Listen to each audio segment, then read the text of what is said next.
Hello everyone, देखिए chapter 8 electromagnetic waves में अब एनसीईआरटी के क्वेश्चंस करते हैं। इसके दो ही एग्जांपल थे जो न्यू बुक्स में आप देखोगे, तो दो ही एग्जांपल थे, वो मैंने करवा दिया आपको। अब एनसीईआरटी एक्सरसाइज करते हैं इसकी। देखो क्वेश्चन नंबर 8.1 में कहता है आपको, कहता है figure 8.5 shows a capacitor made of 2 circular plates each of radius 12 centimetre. देखो ये कैपेसिटर है, 2 सर्कुलर इस तरीके से बना रखे हैं बुक में। मैं आपको सिंपल ऐसे समझाता हूँ। देखो एक ये कैपेसिटर है सर्कुलर और एक ये कैपेसिटर है, इस तरीके से रखे हुए हैं। ये इस तरीके से जो शेप दी हुई है ना, एक ये कैपेसिटर है और एक ये कैपेसिटर है। ऐसे जैसे मैंने आपको पैरेलल प्लेट्स के बारे में बताया था ना, इस तरीके के 2 पैरेलल प्लेट्स इस तरीके से रखी है, एक पे चार्ज प्लस है, ठीक है, और एक पर माइनस है। इस तरीके से ये ऐसे 2 प्लेट्स रखी हैं, ठीक है। तो ये सर्कुलर हैं प्लेट्स, ऐसे आप समझ सकते हो, ठीक है।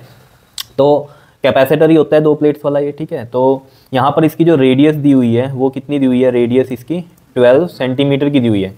और जो इनके बीच का जो डिस्टेंस है ना, वो पता कितना है, 5 सेंटीमीटर का गिवन है ये, ठीक है। 5 सेंटीमीटर का है, तो इनका जो सेपरेशन है वो कितना है, 5 सेंटीमीटर का। मतलब ये डी हो गया कैपेसिटेंस का, है ना। सेपरेशन को डी से लिखते हैं हम, क्लियर।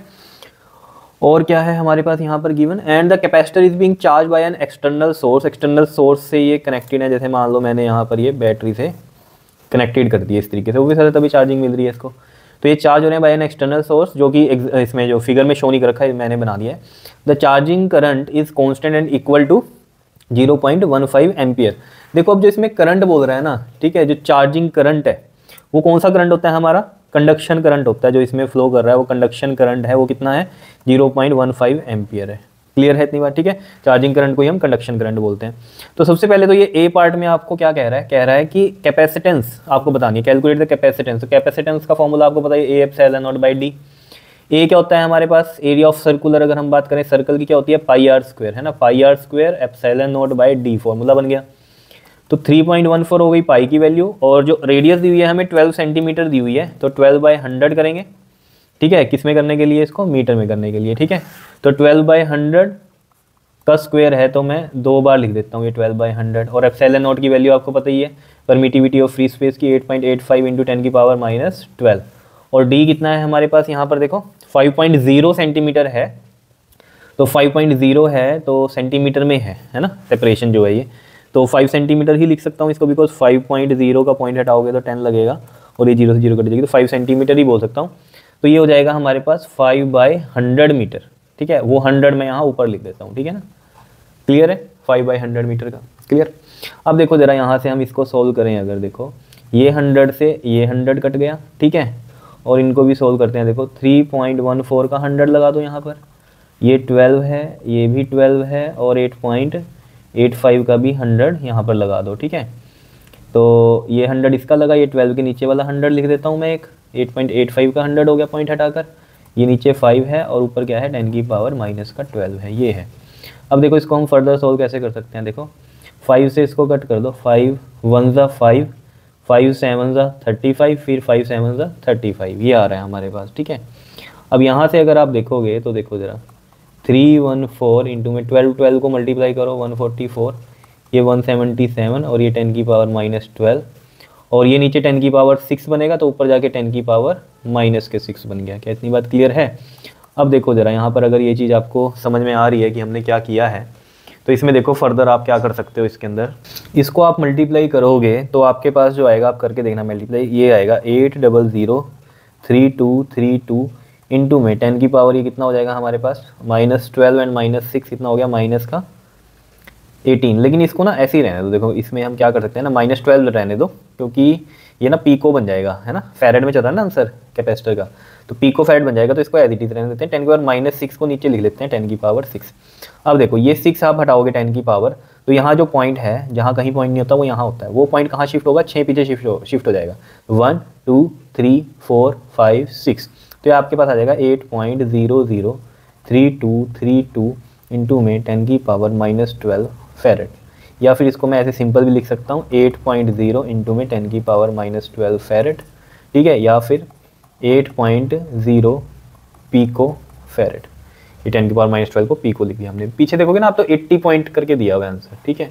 तो या तो देखो उसमें क्या चीज़ हो सकती है कि यहाँ पर क्या है, या तो देखो इसमें या तो यहाँ पर ये 0.5 सेंटीमीटर हो, ठीक है, तब हमारा 80 कुछ आंसर आ सकता है, ठीक है, अगर ये 5 सेंटीमीटर हो। क्लियर है। अब यहाँ है ये 5 सेंटीमीटर या फिर 5.0 सेंटीमीटर, तो उसके अकॉर्डिंग तो 8.0 आएगा। अगर यहाँ 0.5 होगा ना, ठीक है, फिर आ सकता है आपका ये 80 वाला जो कि बुक में आंसर है। ठीक है, तो अब देख लो, इसमें आपको देखना है क्या, देखना भी क्या है, बस आप समझ जाओ, या तो बुक में पीछे आंसर गलत है, ठीक है, अगर यहाँ ये चीज़ सही माने तो पीछे आंसर गलत है, उसके अकॉर्डिंग ये आना चाहिए, है ना, इसके अकॉर्डिंग ये आंसर आना चाहिए।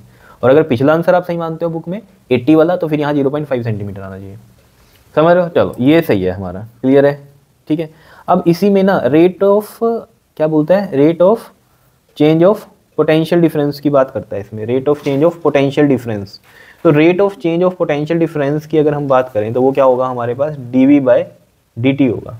अब बात करते हैं हम इसमें सेकंड पार्ट की, बी पार्ट की, क्या कहता है obtain the displacement current across the plates. अब देखो डिस्प्लेसमेंट करंट, देखो उस चीज़ को समझो। सबसे पहले आपको ये पता है, ये प्लेट्स मैंने आपको बताई थी, ठीक है, इलेक्ट्रिक फ्लक्स वाले चैप्टर में, तो वहाँ साइड में इलेक्ट्रिक फील्ड 0 होता है और बीच में इलेक्ट्रिक फील्ड होता है। डिस्प्लेसमेंट करंट क्या होता है, जहाँ इलेक्ट्रिक फील्ड होगा ना वहाँ पर डिस्प्लेसमेंट करंट रहता है। तो ये प्लेट्स भी सर्कुलर हैं ऐसी ही, एक पे प्लस चार्ज होगा, एक पे माइनस चार्ज होगा, कैपेसिटर ऐसे ही चार्ज होता है, ठीक है।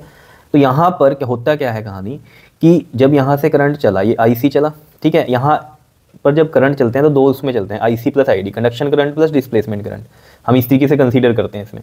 तो डिस्प्लेसमेंट करंट इस साइड 0 होता है बिकॉज इलेक्ट्रिक फील्ड यहाँ 0 है, तो IC है। फिर यहाँ बीच में आओ, यहाँ IC 0 हो जाता है लेकिन ID रहेगा बिकॉज यहाँ इलेक्ट्रिक फील्ड है। और इस साइड क्या हो जाता है, फिर ID 0 हो जाता है, IC रहता है। तो चला कैसे वो, IC चला, फिर यहाँ ID बन गया, फिर वो IC बन गया, क्योंकि जितना करंट यहाँ से चला उतना ही यहाँ पर आएगा, यही है रूल। तो जो आपको पता है कि property of continuity of current जो होगी, देखो प्रॉपर्टी ऑफ कॉन्टिन्यूटी की अगर हम बात करें, ठीक है, ऑफ करंट, उसमें क्या होता है हमारे पास कि जो टोटल करंट रहेगा वो क्या रहेगा, IC प्लस में ID रहेगा इसमें। तो ये करंट I चला यहाँ पर, ठीक है, ये IC ये रहा, ID 0 है, इसमें है IC प्लस ID। यहाँ भी I चल रहा है, यहाँ IC 0 हो गया और ID है, यहाँ पर भी I चल रहा है, यहाँ लेकिन क्या हो गया, ID 0 हो गया, IC है तो करंट I ही। क्लियर है इतनी बात या नहीं, बताओ, समझ में आ रही है बात, ठीक है। तो अगर हम ये कहानी इसमें बोल रहे हैं, ठीक है, तो इसके अकॉर्डिंग यहाँ पर जो है हमारे पास, आपको मैंने समझाई दिया है, तो यहाँ IC जितना है उतना ही क्या है हमारे पास, ID है। तो हमारे पास जो ID है वो IC के इक्वल आएगा, यानी कि 0.15 एम्पियर आ जाएगा। क्या इतनी बात क्लियर है, आंसर समझ में आया, क्यों आया वो भी मैंने आपको बता दिया, कि बीच में जो ID है हमारा, ठीक है, वो कितना है, IC के बराबर है, क्योंकि IC तो यहाँ 0 हो गया और करंट तो 0.15 ही चलेगा ना भैया पूरे में, समझ रहे हो इतनी बात। तो वो 0.15 एम्पियर यहाँ चल रहा है और IC जब 0 हो गया तो यानी कि वो ID है पूरा, तो ID IC के इक्वल होगा। क्लियर है। उसके बाद देखो सी पार्ट की हम बात करते हैं। इसमें सी पार्ट क्या कहता है, is the Kirchhoff's first rule, जो जंक्शन रूल है हमारा, valid at each plate of the capacitor, explain. बिल्कुल, देखो इधर भी IC प्लस ID है और इधर भी IC प्लस ID है, या नहीं, इधर भी IC प्लस ID है। कैसे है, देखो यहाँ भी IC प्लस ID है, वो बात अलग है, यहाँ 0.15 है ये और ये 0 है, टोटल करंट तो 0.15 ही हुआ। यहाँ पर क्या है, IC प्लस में ID है, लेकिन IC कितना है हमारा 0 है और ID 0.15 है, तो यहाँ भी 0.15 हो गया। फिर यहाँ पर आ जाओ, यहाँ पर भी IC प्लस में ID है, लेकिन यहाँ IC है 0.15 और ID हमारा यहाँ क्या हो गया, 0 हो गया, तो ये 0.15 ही है। तो यहाँ पर ये वैलिड हो रहा है ना रूल, I तो कहीं भी कम नहीं हुआ, या नहीं। तो यानी कि जो हमारा किरचॉफ्स का जो फर्स्ट रूल है वो यहाँ वैलिड होता है। तो हम इसको यहाँ पर लिख देते हैं कि इस तरीके से लिखेंगे, एज द करंट, अगर हमारे पास हम इस तरीके से लें कि I इज इक्वल टू में IC प्लस में ID, बिकॉज अगर ऐसे नहीं लोगे तो IC यहाँ चल रहा है, यहाँ 0 हो गया, यहाँ है ही नहीं करंट, फिर यहाँ है, तो ऐसे तो नहीं होगा ना। तो IC प्लस ID लेकर चलना पड़ेगा, ताकि यहाँ IC है, फिर ID बना, फिर IC चला गया। क्लियर है इतनी बात या नहीं, ठीक है। तो यहाँ पर अगर करंट इस तरीके से है तो हम यहाँ पर क्या लिखेंगे कि yes, Kirchhoff's first law is valid if क्या बोलेंगे हम, इफ द सम ऑफ, ऐसे लिखेंगे, if the current is the sum of conduction and displacement current. Clear. IC plus ID लेंगे तभी तो वैलिड होगा, बिकॉज एक लोग IC, तो यहाँ तो है IC, यहाँ फिर कुछ है ही नहीं करंट, फिर IC है, ठीक है। तो हर जगह वैलिड कब हो रहा है, जब IC प्लस ID कंसीडर कर रहे हो। तो टोटल करंट तो यहाँ भी 0.15 है, यहाँ भी 0.15, यहाँ भी 0.15। क्लियर है इतनी बात या नहीं, बताओ, समझ में आया क्वेश्चन। देखो ये वीडियो में रिकॉर्ड नहीं हुआ था ना, सेकंड पार्ट डिस्प्लेसमेंट, जो A पार्ट का जो हमारा ये था ना, rate of change of potential difference निकालना था, ठीक है। तो देखो rate of change of potential difference में हमें पता है dv/dt होता है, ठीक है। अब अगर आपको याद हो c इज इक्वल टू में क्या होता है हमारे पास, q/v होता है, पता है ये q/v होता है, ठीक है। c is equal to q/v, तो v कितना हो जाएगा, q/c। तो v को डिफरेंशिएट करो dv/dt, c कांस्टेंट होता है तो 1/c dq/dt ये हो गया। और dq/dt क्या होता है आपके पास, चार्ज अपॉन में टाइम, है ना। तो dq/dt क्या, चार्ज अपॉन में टाइम, तो चार्ज अपॉन में टाइम होता है करंट, तो dq/dt को मैं I लिख दूंगा और नीचे ये वाला c है, ठीक है। तो dv/dt की जो वैल्यू आ गई वो कितनी आ गई आपके पास, I/c आ गई, ठीक है। तो इसको ऐसे ही लिखा हुआ है ये कि 1/c ये हो गया और dq/dt ये वाली कहानी लिखी हुई है यहाँ पर, ठीक है। तो ये इंपॉर्टेंट है, ये टर्म आपको ध्यान में रखना, ठीक है। तो I/c आ गई, I की वैल्यू 0.15, c की कितनी आ गई हमारे पास 8, यहाँ से पिको फेरेड, तो 8 इंटू में 10 की पावर -12, ये ऊपर जाके 10 की पावर 12 हो गया, ठीक है। ये ना एक्चुअली क्या हुआ, रिकॉर्ड नहीं हुआ, किया तो था मैंने ये, तो मैंने बाद में वीडियो में देखा कि रिकॉर्ड नहीं है, तो फिर दोबारा से डाल रहा हूँ ये मैं आपके लिए, ठीक है। तो 8 का ये हम यहाँ पर देखो पॉइंट हटाएंगे 15 का, है ना, पॉइंट 15 है ना, पॉइंट हटाएंगे तो 100 लगेगा, और ये 15/8 आ गया हमारे पास, और 10 की पावर ये 2 है, 100 जो है ऊपर जाके -2 बनेगा, तो 10 की पावर ये 10 आ जाएगा हमारे पास, क्लियर। अब 15 और 8 को डिवाइड करो तो 1.875 आएगा, और ये 10 की पावर 10 आ गया, ठीक है। अब अगर आप पीछे देखोगे ना आंसर, तो वहाँ 10 की पावर 9 है, ठीक है। अगर आप देखोगे तो 10 की पावर क्या है, 9 है। तो वो क्यों आया है, क्योंकि देखो हमारा जो इसमें इसका आंसर है वो 8 आया है, और जबकि वहाँ क्या आ रहा है 80 आ रहा है, तो उसने 80 के अकॉर्डिंग ये निकाला है। अगर 80 करोगे यहाँ तो एक जीरो यहाँ से कट जाएगी, तो 10 की पावर 9 ही आ जाएगा, है ना। तो ये वो कहानी थी, ठीक है। तो आपको समझ में आ गई होगी कहानी और ऑल ओवर ये, ठीक है। तो ये चीज़ आप देख लेना, ये बीच में रह गया था ये वाला पार्ट समझाना इसका, जो फर्स्ट ए पार्ट में ही हमारे पास दूसरी बात पूछी थी, rate of change of potential difference वाली, ठीक है। तो ये कर लेना, clear, okay ji, thank you.